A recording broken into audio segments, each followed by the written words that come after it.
Hey, welcome back. I have another video, and this one here is going to probably be the last time I show off lightning effects for Night Lords. I mean, I say that, but there's a chance I find something even better, but I did update my method. Originally, I tried, doing with paint like most people do, and it's very tedious to do lightning, so I wanted something fast. I'm a tabletop painter. I don't need to paint my stuff to a golden demon standard, so I decided to try these. These are just white ink pens that artists use, and I decided I would try them for lightning. So I started off with, and I'll get to these two things in a second. I started off with just getting some generic lightning lines. On smaller models, this is actually pretty good because, again, just like we're talking like marine size, they are small panels and the lightning bolts are fairly small. So they look good just with the white scratched ink across it in the like sort of like random lightning pattern. But at this size, it's not bad, but it's boring. So I introduced these. These are watercolor pencil crayons. And if you don't know what they are just pencil crayons that when you add water to them, the lead, I don't know what you call it, the color, it's a paint. So it turns into like a watercolor painting type of tech or feel. And inside Warhammer, for Warhammer purposes, that's not super great, but these are actually really good for edge highlighting. I have a whole box of these. There were like a dozen or so colors, and mostly I use white, but I do use the others occasionally for edge highlighting, and they're quite good. So for example, just to show that as well, you can just rub your color along the edge, and it's actually pretty fast in terms of highlighting, just edge highlighting. So that's really nice. But in this case here, what I'm going to do is, starting with the white, is I'm going to start making little scratches all over this just to represent little tongues of lightning coming off the main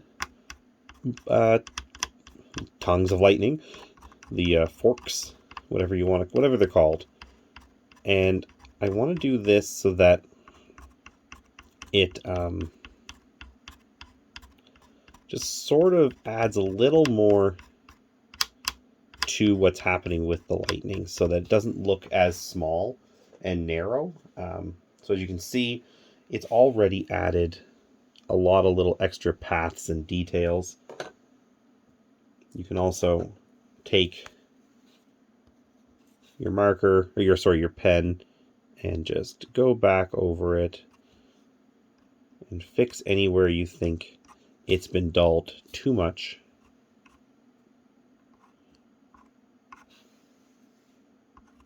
And you're just doing this to make sure that there's still nice pops of white, very bright white. And taking,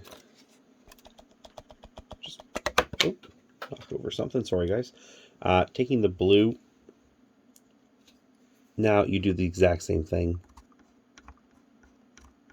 You're just adding little scratches of blue because it just makes it a little nicer and a little more detailed. Doesn't matter quite which direction, you're just sort of following what's already there. And again, you can go back over it with the white just to bring it back anywhere that it's dulled. You don't have to do this step, but I like to make sure that I'm happy with the brightness of the white. I'm going to use my broad pen because I want a little more flow.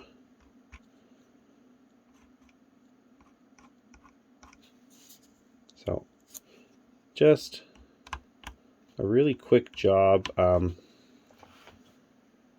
You can do a lot of these in a very short amount of time.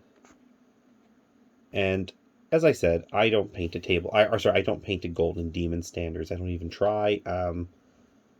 Once in a while, I do sit down and I really do the best I can do. And it still isn't going to be Golden Demon standard. It's just not who I am as far as skill goes, and that's fine.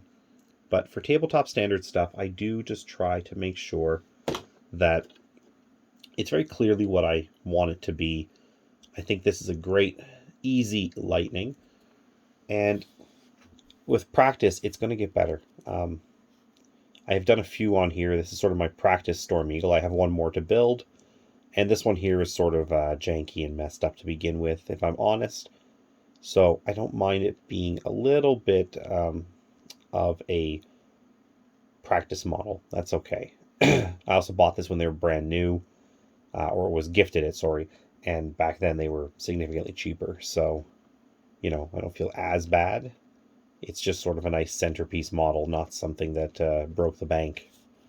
Now, I also tried this effect on a power sword, and again, for something that took me literally about 30-40 seconds in total, I think that's pretty good. It's not going to win the awards, but on a table, it's going to look pretty good to have just something on the sword that makes it pop a little more, shows you that it's a power sword. So yeah, let me know what you think in the comments about this little technique I've tried, and if you think there's any way I can improve it.